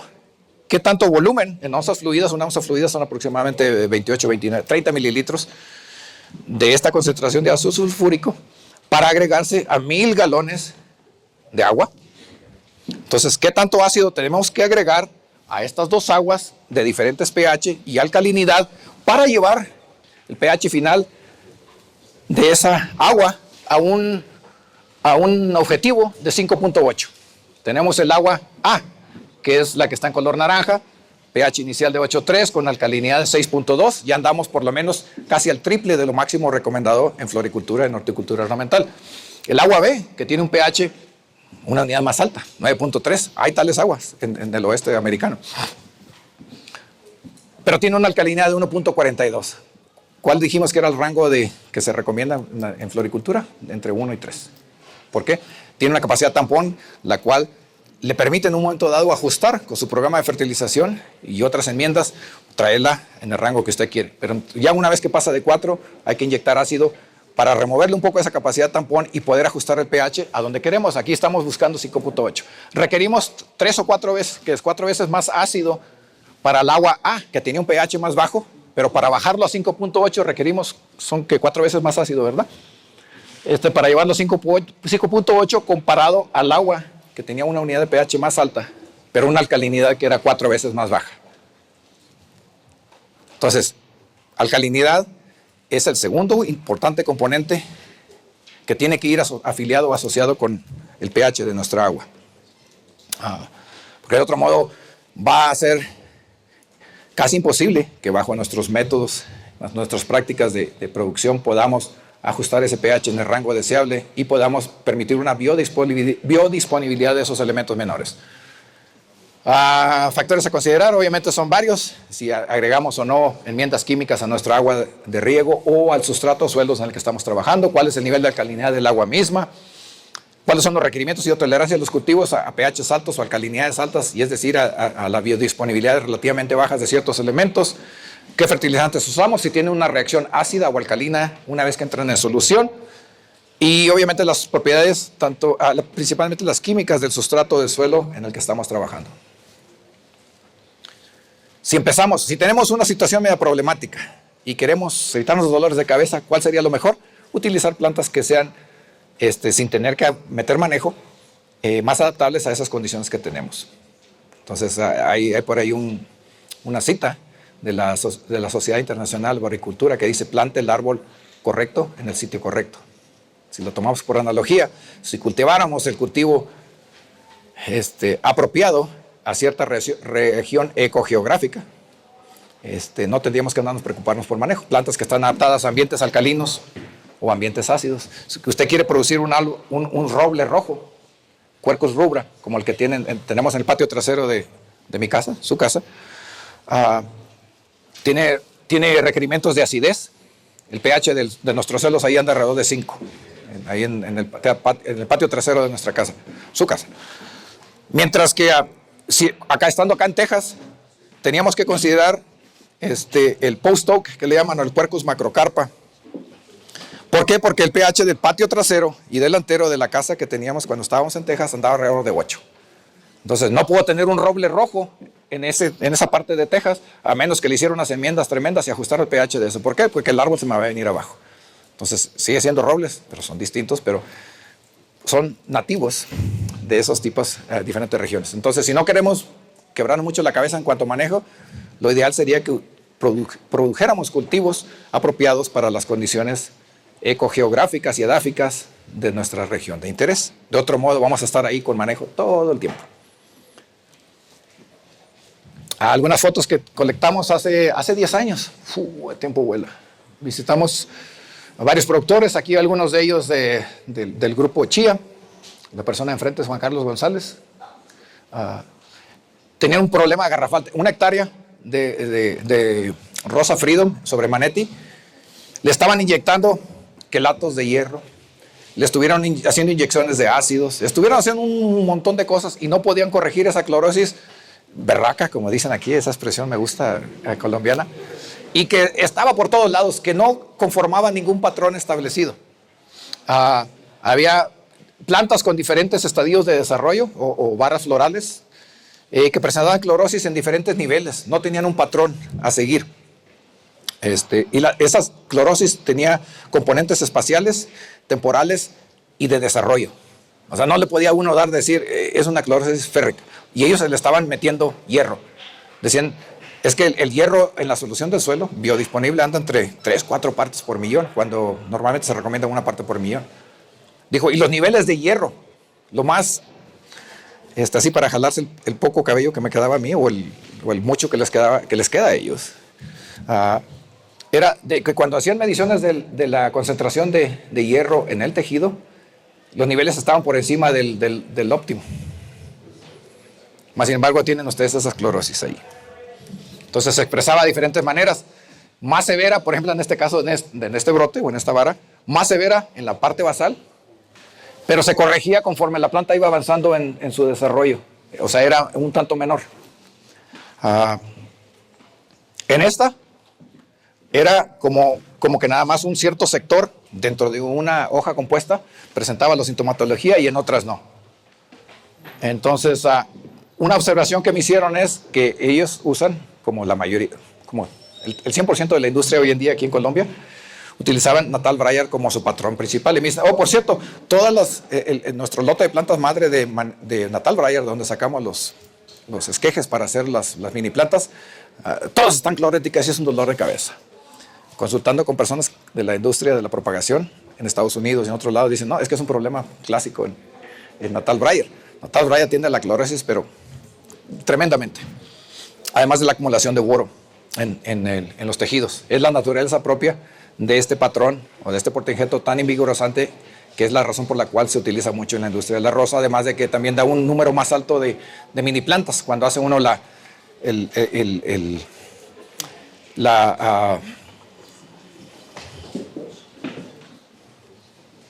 se me fue. Cuando hace uno el injerto y el arrancamiento al mismo tiempo, entonces le da un rendimiento mucho más alto de plantas que, por ejemplo, con otros portainjertos como Manetti. Pero el efecto invigorizante es uno que busca mucho la industria, junto con el otro de propagación. Bien, entonces nos hicimos ahí varias preguntas así de tipo así medio, vamos a echar a volar la imaginación. Sectorialidad vascular, como estamos utilizando portainjertos. En las rosáceas se ha reportado, y a mí me ha tocado verlo, por ejemplo en duraznos, que cuando usted tiene una porción de su sistema radicular bajo estrés, por ejemplo abajo de aceras o de calles, el sector aéreo, la parte aérea de esa planta de durazno, que está para el lado donde están las raíces metidas abajo de esas zonas que tienen condiciones malas, es el que expresa síntomas, por ejemplo, de deficiencia de hierro, mientras que el lado que está para el lado bueno, donde hay un suelo un poco mejor, no presenta eso. Y eso se ha reportado en la literatura, que para plantas leñosas hay algún fenómeno, en algunas de ellas, de sectorialidad vascular, es decir, que hay una conexión mucho más directa entre los elementos gilemáticos de una porción de la raíz con las ramas que están sobre ese mismo sector, y que no hay no se comparte el agua y la nutrición en el tronco de una manera espiral que sea redistribuido al resto de la planta. Entonces ahí nos hicimos esa pregunta. ¿Será algo que está pasando en este sentido? Como pueden observar, esta parte de la planta no se ve tan mal, mientras que estos brotes eran los que presentaban tallos más amarillos. Entonces fueron puras observaciones así casuales, si ustedes gustan. En un estudio que hicimos, una evaluación rápida, evaluando varios portainjertos de rosa, los tradicionales Manetti, que sirvieron a la industria de la rosa de Estados Unidos por 80 años, Odorata o Indica Major, que es muy utilizado en Europa, en el Mediterráneo, Natal Braier, el que se introdujo en la década a finales de los 80, principios de los 90, Dr. Huey, que es un portainjerto para rosas de jardín. Hicimos una evaluación y después de 6 meses, un par de picos de cosecha, una sola variedad, Bridal White, y encontramos que hay una firma nutricional para la misma variedad, dependiendo del portainjerto. Lo que está aquí en naranja, yo me lo puse para acordarme porque a veces tengo mala memoria. Los que están en color naranja son los componentes minerales que fueron significativamente diferentes al resto de los otros patrones de portainjertos. ¿Qué es lo primero que vemos? Que el color naranja, el que está lleno, es Natal Braier. O sea, tiene un perfil nutricional Recibieron la misma solución nutritiva, condiciones las más apropiadas, el mismo sustrato, las tratamos igual. No tuvimos, sobre ese periodo en el tiempo no tuvimos diferencias, fue relativamente corto, la parte experimental fue de 6 meses solamente. 4 picos de cosecha a condiciones norteñas, que son mucho más cálidas, nos salieron los tallos más cortitos que los que sacan ustedes aquí, pero este perfil se presentó. Entonces tenemos que fósforo es menor, estadísticamente hablando, que el resto de los otros elementos, el potasio fue también menor, la concentración en el follaje, en varas, en flores, en tallos florales a punto de cosecha. El magnesio fue significativamente mayor y lo que nos decían algunos productores y la industria de la propagación, hierro, relativamente menores los valores, y boro, elevadísimos. El portainjerto Natal Breyer tiende a absorber y a movilizar boro en cantidades relativamente significativas. Un problema para productores de rosa en California porque tienen problemas de boro en la zona costera de California. Bien, retomamos el tema de sectorialidad vascular. ¿Tendremos acaso ese problema, esa situación basado en las observaciones que hicimos ahí de rapidito? Andaban haciendo ensayos obviamente ya más grandes, 1 hectárea, con cascarilla de arroz quemada, tostada abajo y obviamente como acolchado, cascarilla de arroz sin tostar. Esto es donde tratamos de pensar al respecto. En un salón de poscosecha, en la subasta de flores en San Diego, California, me tocó ver ahí varios contenedores de esos de 20 litros que tenían rosas que originalmente habían sido blancas, pero tenían este tipo de coloraciones. Le pregunté al dueño, oiga, ¿qué variedad es esa? Dijo, no, son blancas, pero las teñimos diferentemente. Él hacía un corte para tener 3 sectores en la base de las flores. En uno les vendía colorante de amarillo, azul y naranja, y es lo que nos daba estas coloraciones. ¿Qué nos dice? Que donde le puso amarillo, ese sector nos va a dar el color amarillo, donde le metía el naranja nos daba ese sector naranja, y donde metía el azul nos daba el otro. Eso es en las varas cortadas, así como que apunta, ¿verdad?, que exista esa situación. Hicimos un ensayo después donde dividimos el sistema radical de las plantas y le agregamos diferentes tipos de tratamientos, o sea, a un sector, a la mitad del sistema radical, un tipo de solución y a la otra mitad otro. No pudimos observar esto. Entonces, hay algo ahí medio raro. Pero como no tengo estudiantes doctorales, o no los tuve en ese momento, no los tengo ahora, pues no los puedo poner a trabajar a rascarle a esto. Así que, si conseguimos fondos, tal vez podamos hacer algo al respecto. Alcalinidad. ¿Cómo vamos de tiempo? ¿Cuánto era el tiempo normativo para la presentación? No, pero estaba programada como para hasta las 7. Ya, bueno. Alcalinidad. Sí, quiero avanzar un tema que me interesa más compartirlo con ustedes. Esto de la alcalinidad es relativamente manejable, dependiendo de qué tenemos. Consideramos todos los componentes de nuestro sistema de producción que puedan tener un efecto sobre el ajuste del pH cuando tenemos condiciones de alcalinidad, bicarbonatos altos, y podemos hacerlo. Es relativamente fácil de hacer. Hay por ahí unos cuadros, estos no tengo la cita, pero los sacamos del manual, así, verbatim, como dicen en inglés, o sea, así como venían, del manual de agua, suelos y nutrición para plantas en contenedor de la compañía Ball. Está editado por la compañía Ball y el editor en jefe de esa publicación, que salió en el año 96, es el profesor David Reed, mi compañero de 16 años, mi colega de 16 años en la Universidad de Texas A&M. Uno de los capítulos de calidad del agua de riego, ahí vienen estas cosas. Estos tabuladores, ahí vienen toda esa información. Dependiendo de la alcalinidad que tenga un sistema, si hay que agregar o no agregar alcalinidad, qué acción debe tomar uno, etc. Entonces voy a obviar todo esto. Si vamos a inyectar ácidos, qué tipo de ácidos, agregar en ciertos volúmenes de agua, para neutralizar, en este caso, el 80% de la alcalinidad. Obviamente, dependiendo de la fuente del ácido, va a hacer una contribución a esos elementos y hay que hacer el ajuste en la solución de riego, ¿verdad?, para no agregar de más. En los casos de aguas ácidas con poca alcalinidad, que no tienen capacidad tampón, se recomienda agregarle también bicarbonato como para hacer ese complejo, esa solución tampón. Principalmente se recomienda, por ejemplo, bicarbonato de potasio, el cual también nos va a contribuir o agregar algo de potasio y hay que restarlo o deducirlo de nuestra fórmula de nutrición. Manejo de pH. Si nuestra alcalinidad es relativamente no muy alta, que ande de 4 para abajo, entre 4 y 3, uno la puede modificar con la reacción de los materiales fertilizantes que utilicemos al momento de entrar en solución, al momento de entrar en la disolución.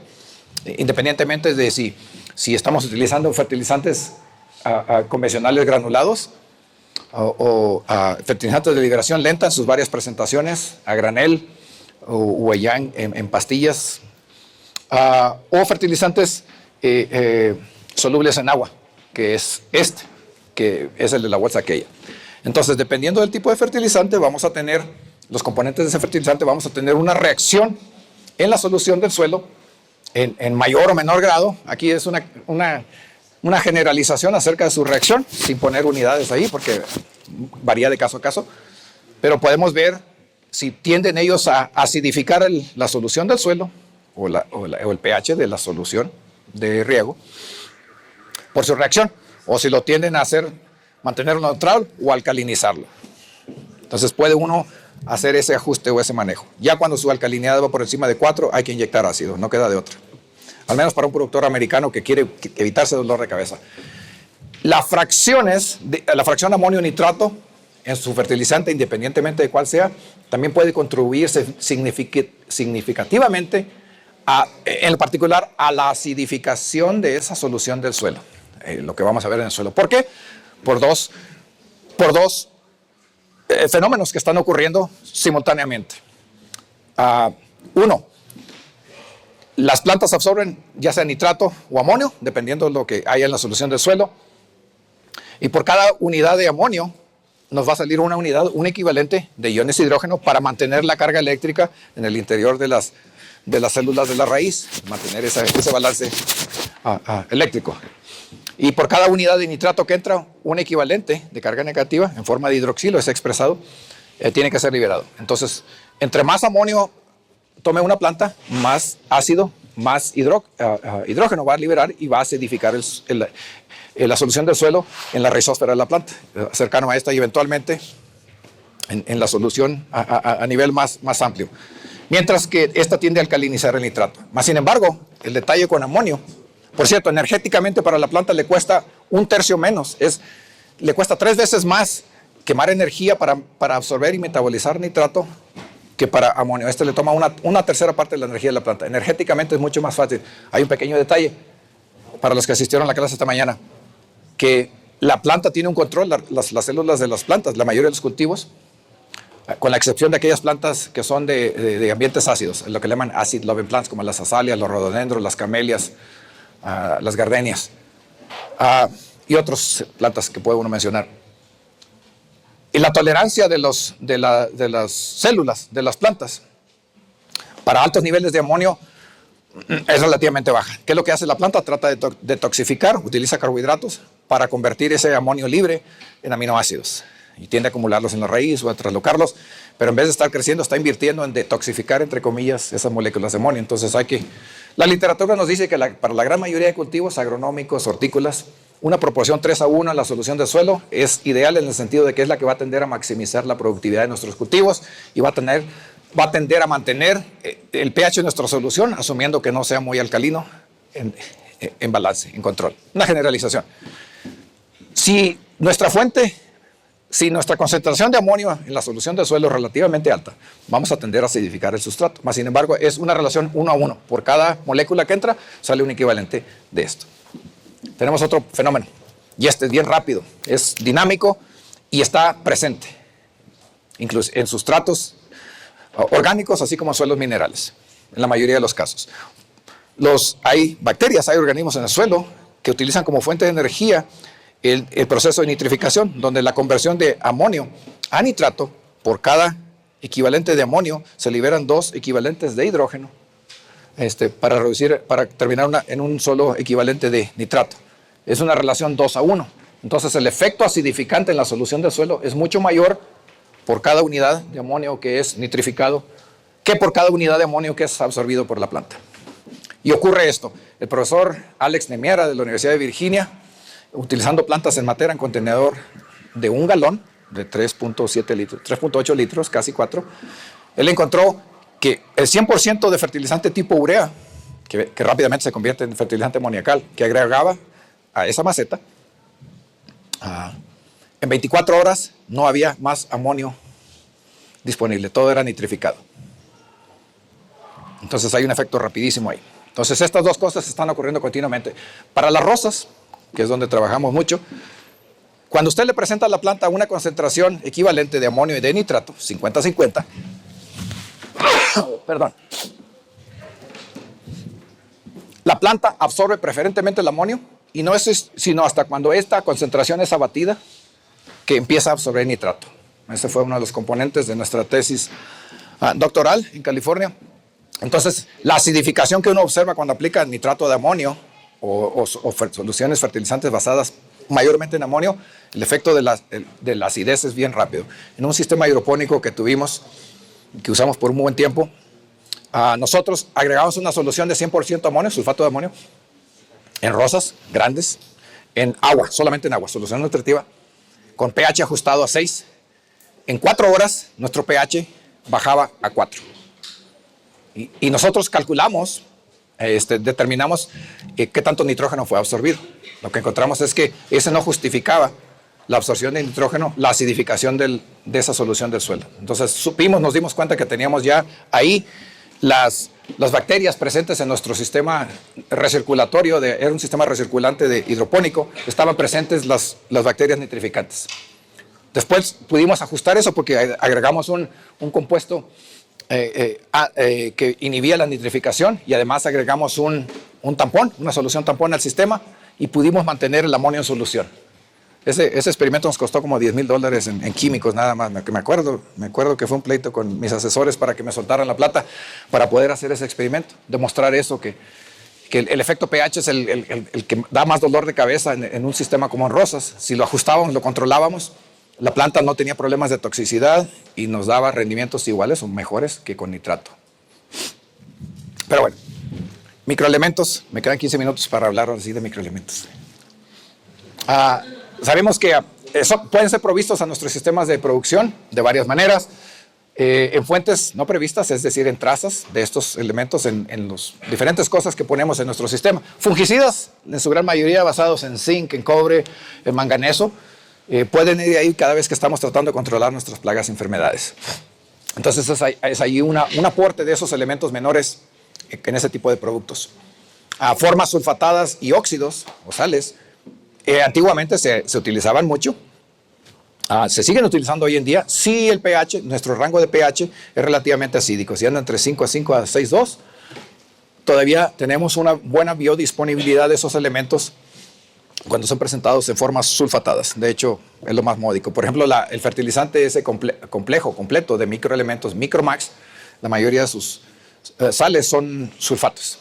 Entonces, si usted anda en pHs por encima del 6,5, está tirando su dinero si utiliza Micromax. Por ejemplo, para los productores de plantas en maceta. El boro se aplica como borato, el molibdeno como bolidato. Esos son algunos de los ejemplos que tenemos ahí. Elementos fritados, esto fue muy común en Europa, allá por la década, desde los 60 hasta los 80. Son formas de liberación lenta, donde básicamente se impregnan estas fuentes de microelementos en vidrio, en partículas de vidrio, y que después son pulverizados. Entonces le da como un efecto de liberación lenta en su cultivo. De nuevo, se requiere un pH más o menos adecuado. Hoy en día ya casi no se consiguen estos a nivel comercial, pero se le dio mucho auge allá en la década de los 60 y en los 70. Y por último tenemos, y más importantes aún, los quelatos, de los cuales muchos de ustedes tal vez los han utilizado allá en la práctica y los conocemos, los quelatos de tipo orgánico, sintéticos. Hay plantas, sobre todo las gramíneas, las poáceas hoy en día, le cambiaron de nombre. Antes, cuando yo fui a estudiar el pregrado, se le llamaba gramíneas. Ya no se llaman gramíneas, se llamaban las poáceas, la familia de las poáceas. Esas tienden a producir muchos sideróforos. No sé si la traducción en español es la correcta, pero son agentes quelatantes, son exudados que liberan ellas para movilizar y hacer disponibles a estos elementos menores en la solución del suelo, o sea, del suelo a la solución del suelo, y después ser reabsorbidos por la planta. O sea, son quelatos naturales, de nuevo, muy típicos, muy autóctonos de especies gramíneas, los céspedes. No tenemos eso en las leñosas, casi no se presenta eso. Entonces, quelatos, ya vieron la definición, ya la leyeron ahí. Los que utilizamos hoy en día comercialmente tienen rangos de estabilidad, de acuerdo al elemento y al rango de pH que se encuentra en la solución o en la solución del suelo. En el caso de los microelementos, tenemos que la estabilidad del hierro, independientemente del quelato que usemos, tiende a ser mayor para el hierro, después cobre, zinc y manganeso. Entonces, porque a veces hay interconversión, hay desplazamiento de estas moléculas dentro de los quelatos y pierde uno la efectividad del elemento en el que estaba uno interesado. En cuanto a efectividad, en cuanto a quelatos, el más caro, el EDDHA. Si me preguntan después, les puedo conseguir el nombre de la molécula, pero las utilizamos siempre en siglas. Sí, señorita. Una pregunta. Por ejemplo, si se está usando ácido nítrico para acidular una fórmula de riego, para acidular el agua, para llegar a un pH de 5,5, como tiene nítrico, cuando se agrega el sustrato, ¿sube el pH? No. Lo que necesita es más cantidad, ¿sí? No, si usted agrega ácido, está acidificando la solución. Lo que está haciendo está contribuyendo nitrógeno a su sistema, se lo va a tener que reducir. Es por el NO3, por el aporte de nitrato. No. Perdón. No, pero es que el efecto de la acidez del hidrógeno que va en el ácido nítrico es mucho mayor que el efecto acidificante de la molécula de amonio que tiene usted en solución. O sea, el efecto acidificante del hidrógeno es mucho más rápido porque el nitrato tendría que ser absorbido para tener un efecto quelatante. Pero como usted acidifica su suelo, va a permitir que en un momento dado otras fuentes de nitrógeno que estén ahí puedan ser liberadas y utilizadas. Pero es relativamente cuando usted utiliza un ácido mineral, su efecto rápido, más inmediato es acidificación. Dependiendo de qué tanto le está inyectando y cómo se ecualizan químicamente el equilibrio iónico en la solución, eventualmente podría llegar a tener, si se mantiene su molécula de nitrato y se neutralizan esos iones de hidrógeno, el efecto eventualmente sobre el tiempo va a ser alcalinizante, porque la molécula de nitrato es más estable en solución que la amoniacal, por lo que acabamos de mencionar. Sí, señor. Si se aplique foliarmente, ¿cómo es la reacción? Bueno, ahorita vamos a tocar foliares. Allá voy. Ahí va. En lo de los foliares. Nada más que hago muchos paréntesis aquí. Pero sí, me recuerda ahorita que entremos a lo de foliares, por favor. Estamos hablando aquí de aplicaciones al suelo. Entonces, este EDDHA, el Sequestrin 138, se le llamaba comercialmente cuando tuvo la patente por 18 o 20 años, es mucho más estable que el DTPA, el EDTA y al último el citrato, en cuanto a estabilidad en la solución del suelo. En este pequeño cuadrito que viene del libro de micronutrientes en agricultura, fíjense en la fecha, de 1971. Aquí pueden ver ustedes, con respecto al pH, la estabilidad de los diferentes quelatos para el ion hierro.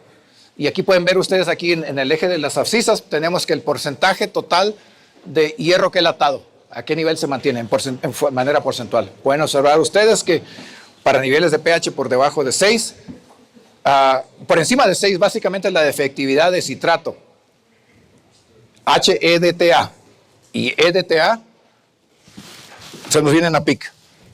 Tenemos un poquito más de estabilidad con DTPA. Estos son bajo condiciones experimentales de laboratorio. Se mantiene un poco más, hasta alrededor de 7, supuestamente, técnicamente, lo cual en la práctica no es cierto. Y después se nos viene abajo su disponibilidad, o sea que permanece quelatado. Pero vean la curva de EDDHA. Es más estable.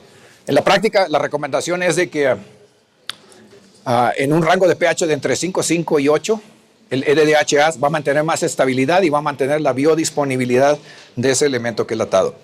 Este cuadrito del profesor Chris Bunt, del ahora ya difunto Instituto de Cultivos de Invernadero, Glasshouse Research Institute, en Glasgow, Inglaterra.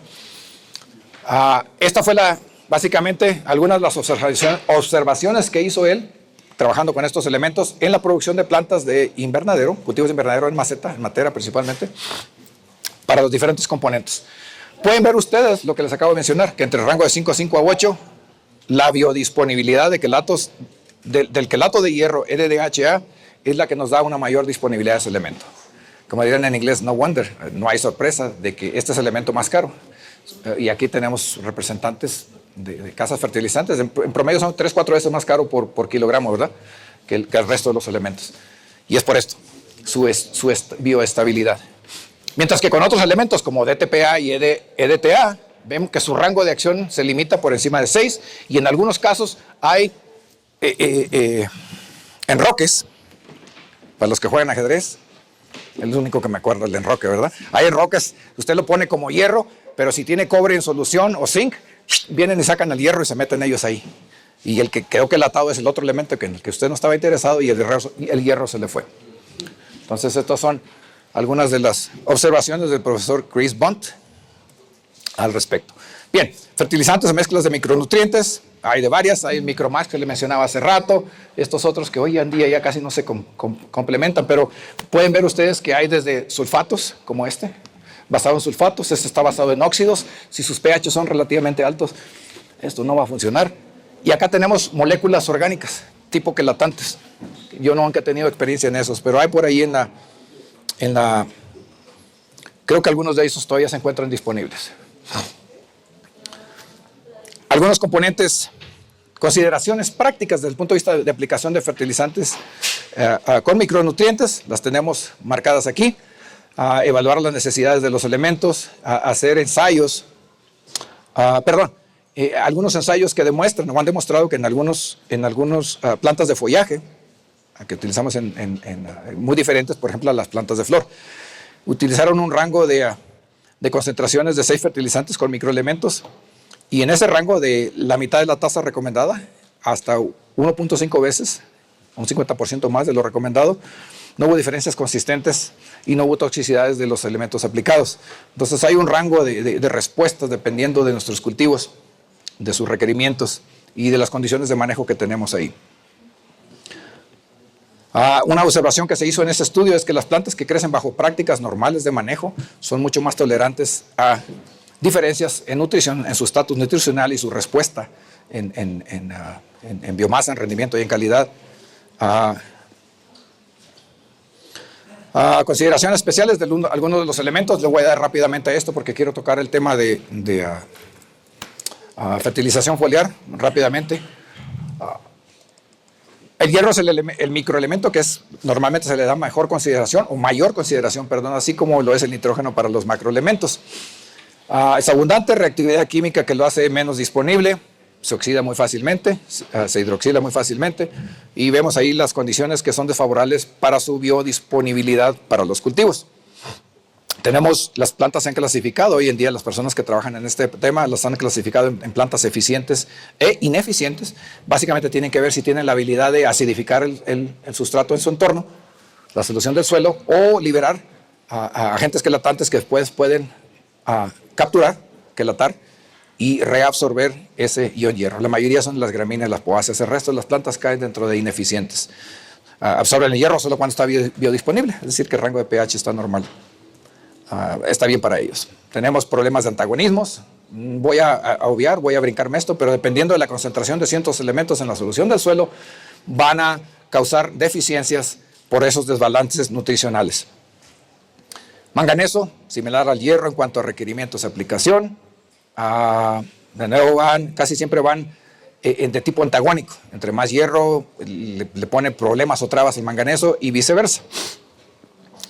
Aquí brevemente, a manera de paréntesis, no solamente la concentración de los elementos que le proporcionamos a nuestras plantas en la solución de suelo, en la solución nutritiva, son importantes para el rendimiento y la calidad de las plantas. Pero no solamente la concentración, pero la proporción de un elemento con respecto al otro en su conjunto. Es ahí donde sale el tema que es de un manejo integrado de la nutrición bajo los esquemas o los modelos por ejemplo, de DRIS o de CND, comparados a nuestro sistema tradicional de evaluar el estatus de cada uno de los elementos individualmente y no como conjunto.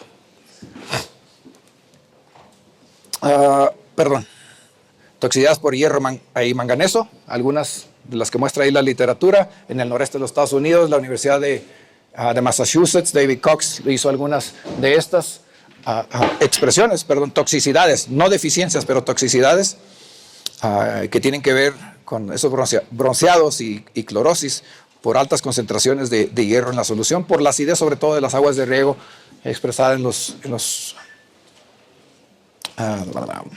altas concentraciones de hierro por las condiciones acidificantes de esas aguas de riego que se expresan de nuevo en la solución del suelo de nuestros sustratos.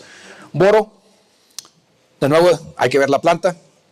Y ese es un elemento, de nuevo, que en la solución del suelo, en el agua de riego, podemos ir de deficiencia a toxicidad en el rango de 1 parte por millón. Entonces hay que tenerlo siempre presente esto, sobre todo cuando estamos en lugares, sobre todo con aguas alcalinas, en ciertas regiones, en Estados Unidos, por ejemplo, en California, eso es clásico, toxicidades por boro, en Texas, en algunas partes de Texas, pero no en el noreste de los Estados Unidos o sobre la costa del Atlántico. Ahí nunca se encuentra, de hecho, se tiene que agregar boro. Toxicidad por boro aquí en una de las plantas, no recuerdo el género, creo que no es aglonema, se me olvida el nombre de la especie esa de planta de flor en maceta, pero esos son la sintomatología en la Universidad de California en Davis. Empiezan como necrosis, manchas de color café y después se necrosa el tejido, pero siempre empieza por los bordes de las hojas y las hojas más viejas primero, después eventualmente se van las hojas más grandes y empieza a cerrarse todo esto. Es muy clásico, empieza como moteados oscuros.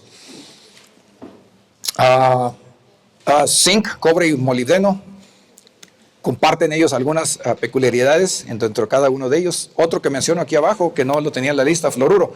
En la Florida, por ejemplo, para la industria de follaje, la producción de plantas en follaje, el fluoruro se encuentra de manera natural en los mantos freáticos, en el agua subterránea que utilizan para regar estos cultivos. Voy a tocar ahora sí brevemente el aspecto de fertilización foliar. Si me dan 5 minutitos, me regalan 5 minutitos de su tiempo.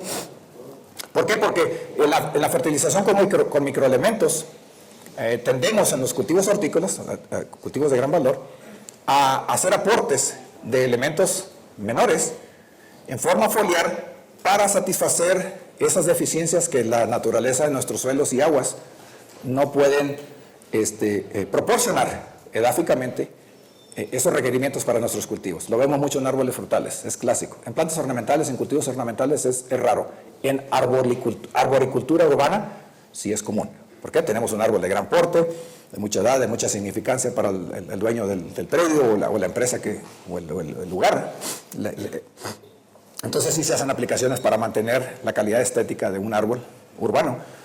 O para un productor de frutas o de nuez, obviamente le interesa su producto final y necesita sobreponer esa deficiencia, pero la va a tener que estar haciendo anualmente o periódicamente. Porque mientras no corrija el problema en el suelo, va a tener que estar haciendo aplicaciones continuamente. Se pueden justificar en ciertos cultivos, lo mencionaba el pistacho, es clásico.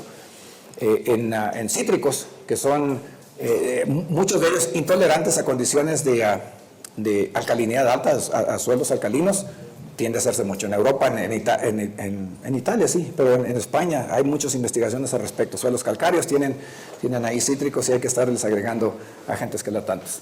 Bien. Algunos de los fertilizantes portadores de microelementos que son típicamente o comúnmente utilizados, reportados en la literatura como fuentes de varios de estos micronutrientes o elementos. Esta es una revisión de literatura de lo último, de los avances de la fertilización foliar en la agricultura. En las referencias de 2013, la publicación es gratuita, es de parte del Instituto Internacional de Fertilizantes o algo así. Los autores son Victoria Fernández de España, Patrick Brown de UC Davis y otra persona de Australia.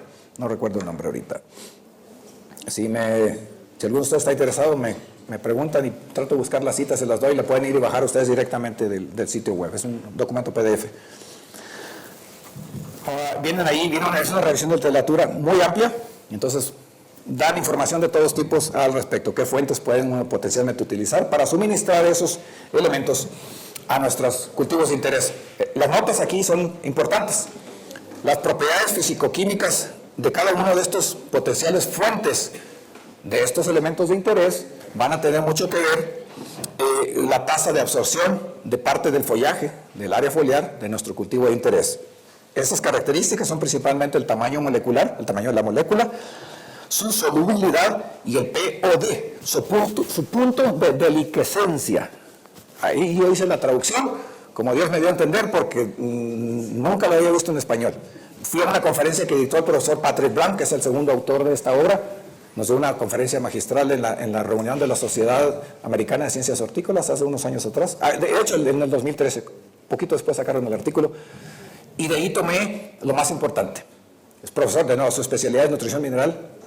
Micronutrientes es su especialidad. Él hizo su doctorado, él es uno de los investigadores, de los 2 investigadores que pusieron al níquel en la lista de elementos esenciales para los cultivos, en su tesis doctoral. Y su postdoctorado lo hizo con el profesor Horst Marschner, en Alemania. Entonces, tenemos ahí una persona que, como dice mi padre, sabe de aguacates, es decir, que sabe del tema. Y toda su investigación a lo largo de estas últimas 2 décadas, 3 décadas en UC Davis ha sido con fertilización con elementos menores, en árboles frutales sobre todo. Ha trabajado mucho con cobre, zinc, níquel y borón. Bien, así rápidamente de ese artículo como de 80 a 100 páginas, traté de extraer lo más relevante, más importante. Entonces, la absorción de sus soluciones nutritivas, estamos hablando desde el punto de vista de elementos minerales, ¿verdad? Elementos menores. Por superficies vegetales puede ocurrir de estas 3 maneras. A través de la cutícula, la cual tiene que ser hidrofóbica por naturaleza, por hendiduras, rajaduras o imperfecciones en la cutícula misma de las plantas. Y obviamente la mayoría de las veces siempre estamos pensando en la cutícula superior, la cutícula adaxial, como dicen me acuerdo de adaxial y abaxial. Me acuerdo de abaxial porque es abajo. Abajo. Adaxial es el otro. Entonces ahí puedo hacer la relación. Pero normalmente hacemos las aplicaciones foliarmente por la parte superior, la parte de arriba. Entonces, y la mayoría de las plantas de las especies tienen sus estomas por la parte abaxial, por la parte de abajo.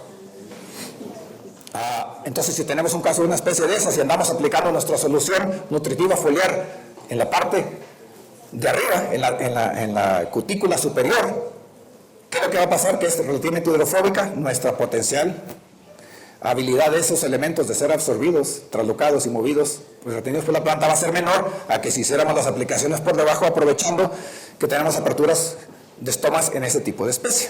Nada más hay una cosa así que se me ocurre, esa me la estoy inventando yo aquí, que se me ocurre pensando en esa observación dependiendo de cada una de las especies. Pero estomas, tricomas y lenticelas obviamente son lugares por los cuales componentes anatómicos de nuestras especies de interés, por los cuales puede entrar nuestro fertilizante foliarmente.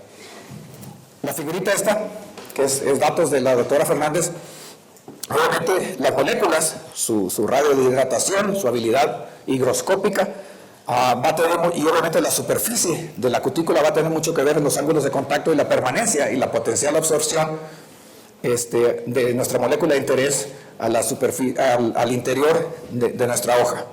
Entonces ahí vienen 3 ejemplos acerca de los ángulos promedios de contacto en gotas de agua pura. Estas no son soluciones, son gotas de agua pura sobre la superficie de 3 especies diferentes.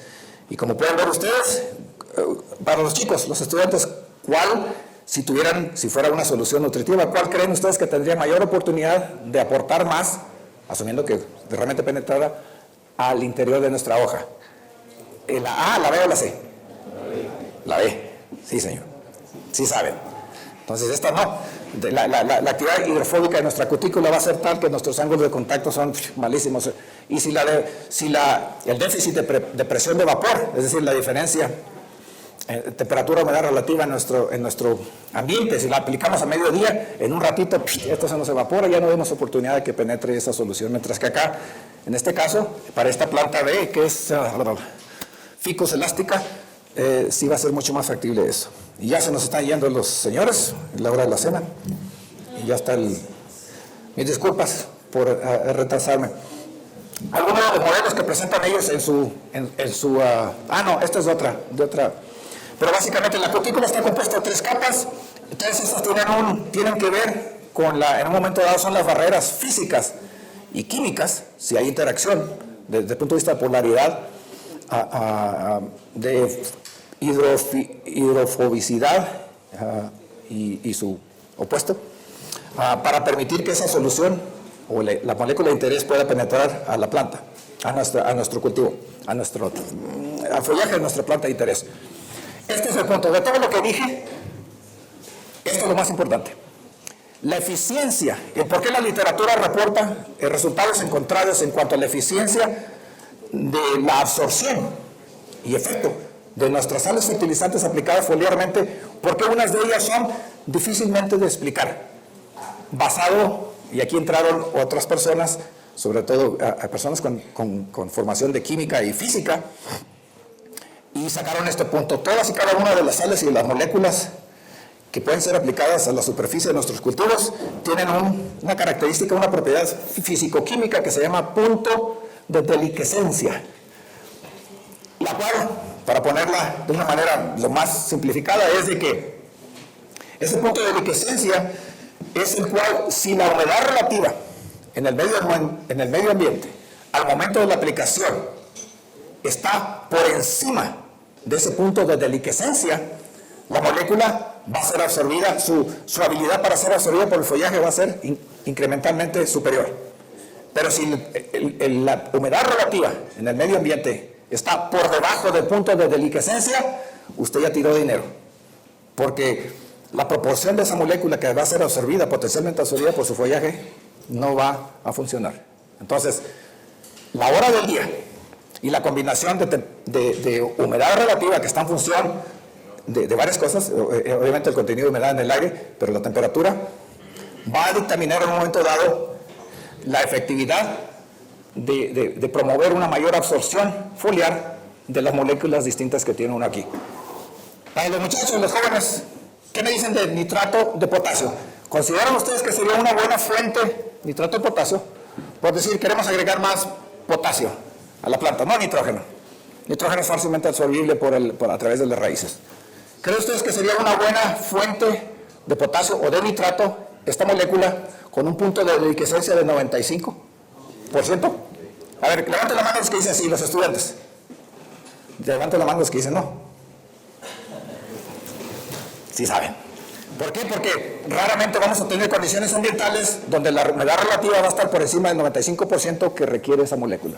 Entonces, la eficacia de esa fuente de fertilizante, de potasio y nitrato, es casi nula para nuestras especies de interés. Básicamente tenemos que esperar a que esté lloviendo para aplicarlo, pero la lluvia nos va a deslavar la solución que estamos aplicando nutritiva, entonces es irrelevante. Entonces hay que buscar, básicamente la moraleja de todo esto, desde el punto de vista práctico, es tratar de buscar moléculas, compuestos, que tengan puntos de deliquescencia lo más bajo posible, de tal modo que tenemos un rango más amplio de aplicación y monitorear la humedad relativa al momento de la aplicación. Ese fue, después de una hora tremenda, muy buen didacta el profesor Patrick Brown, ese fue lo que yo tomé de esa charla. Dijo, si uno tiene esto en cuenta, puede uno mejorar mucho mejor, pleonasmo, puede mejorar significativamente el potencial de que nuestra molécula de interés que estamos poniendo foliarmente pueda ser absorbida y posteriormente metabolizada por nuestra planta de interés. Desde el punto de vista gráfico, calcio y boro son dos elementos cuya absorción, en la cinética de absorción, cuando hace usted esas curvas que le va proporcionando ciertas concentraciones de ese elemento a la planta y ve la tasa de absorción, la respuesta es casi lineal con respecto a transpiración. Es decir, no tienen una curva asintótica que nos demuestra o nos indica, una curva asintótica de absorción que nos indicaría que tenemos transportadores en la molécula y que es un proceso activo. Aún y cuando son moléculas, pueden ir como moléculas cargadas. Bueno, el boro no. El boro rara vez va como ion, va como molécula neutra. Ese se va en el agua reo. Entre más agua toma la planta, más boro se va con ella, en la tracción transpiracional. El calcio, aunque es un ion divalente, su comportamiento en estas curvas de cinética de absorción es similar al boro. Es decir, entre más agua transpira el cultivo, más calcio toma, más boro toma. El resto de los elementos es asintótico. Es decir, los transportadores en la membrana son los que dictan qué tanto entra, independientemente de la concentración que le pongan en el suelo, porque después de cierto nivel, no importa qué tanto le ponga, la planta va a estar en el estado ese de la meseta y ya no va a absorber más. Bajo condiciones de alta humedad relativa, condiciones que son poco conducentes a una buena transpiración, es cuando normalmente se expresan o se presentan las deficiencias de calcio y de boro, por ejemplo en frutos de tomate, de chiles, de los chiles esos dulces, el mentado blossom end rot que le llaman, o la pudrición de la parte basal de estos frutos. Tenemos el fenómeno de nuevo de si tenemos problemas de de la vascularidad, donde se reducen los conductos gilemáticos, habría que verlo especie por especie, y si hay una reducción, como lo mencionaba en el pedúnculo de las rosas, si el pedúnculo, se dice pedúnculo para el de fruto también, ¿verdad? Habría que hacer cortes endómicos para la especie o las variedades de interés y ver si hay una reducción con respecto al resto del tallo, una reducción en las conducciones gilemáticas. Si las hay, entonces se nos reduciría nuestro movimiento de calcio y de boro de la planta, o sea, desde las raíces hasta nuestro fruto. Las aplicaciones foliares de boro, de acuerdo al profesor Patrick Brown, es de que si se moviliza el boro, si hay movilidad del boro, cuando usted lo aplica foliarmente, si hay movimiento. Antes decían que no, era imposible. Y él dijo, sí, lo demostraron experimentalmente, dependiendo de cuál es la molécula de carbono que es principalmente transportada en el floema de las especies. Las especies que mueven azúcares, alcoholes, lo complejan, lo toman y lo mueven a grandes distancias. Si usted lo aplica si viene a través de la solución, a través del gilema, y va y se deposita en la hoja, ese ya no se mueve, pero el que aplica foliarmente sí se mueve, y lo demostraron en pistacho.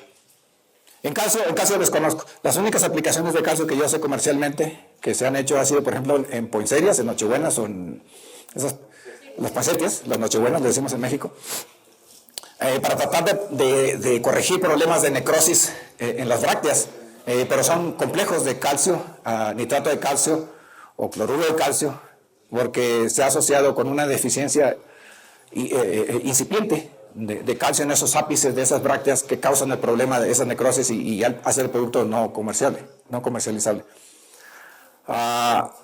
No sé si le respondí a su pregunta, pero digo, realmente tengo una experiencia relativamente limitada al respecto, pero el tema de cómo suministramos calcio a nuestros cultivos, ya sea una flor como la rosa que tiene problemas después de botritis en los botones florales, cuando tenemos, por ejemplo, condiciones de invierno, temperaturas bajas, alta humedad relativa, la demanda evapotranspirativa no es tal que por más calcio que usted le ponga al suelo, si la planta no te transpira, no le va a subir el calcio. Entonces ahí están las grandes preguntas. ¿Podemos suministrarlo foliarmente? Habría que hacer el ensayo y considerando esto que nos dice la literatura de estos expertos, usando los coadyuvantes, prueba y error, los coadyuvantes más apropiados, y principalmente, y el profesor Brown va a insistir en esto, busquen fuentes, moléculas que tengan puntos de liquescencia lo más bajo posibles para mejorar las posibilidades de que la molécula, y evitar aplicarlos cuando la humedad relativa está por encima del punto de liquescencia, independientemente de la molécula que utilicen. Aquí voy a parar porque ya, esto es lo que quería mostrar. Traía un par de más, pero aquí le cortamos. ¿Preguntas? Y cuanto al compuesto que tiene el 100% de acetato de calcio, si uno quisiera utilizarlo, que obviamente no es práctico, ¿cómo se puede utilizar? O sea, porque es que 100% de humedad relativa. Yo le metería una jeringuilla y no se le metería a la planta y le decía así. ¿Se le inyectaría el gilema? No, es que de otro modo nunca le vas a pegar. Además de que es una molécula, este es ácido acético con calcio. O sea, no se presentaría. Básicamente aquí mostraron un listado y algunos que son ridículos y irrisorios, nunca los utilizaríamos. Pero de nuevo, busquemos aquellos que tienen estos valores de lo más bajo. Y si no lo tenemos para nuestra molécula de interés, busquemos a un laboratorio o a un especializado que nos pueda hacer esa determinación físico-química de nuestra molécula de interés. Y obviamente probar, jugar con los diferentes coadyuvantes, que pueden ser de varios tipos, orgánicos, inorgánicos, iónicos, suiteriónicos, en fin, todas aquellas rango de propiedades que pueden ayudar a mantener la molécula sobre la superficie de nuestra hoja, que permitan en un momento dado su penetración a través de esa cutícula. Y la otra, no olvidar cómo aplicamos nuestro producto.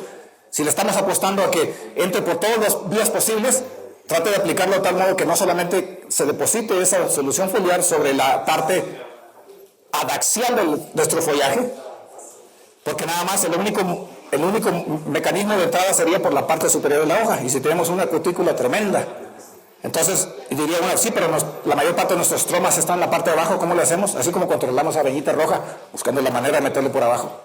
Y le mete usted así un coadyuvante para mantenerlo ahí adherido la mayor parte del tiempo, muy probablemente va a aumentar la eficacia de la aplicación. Gracias.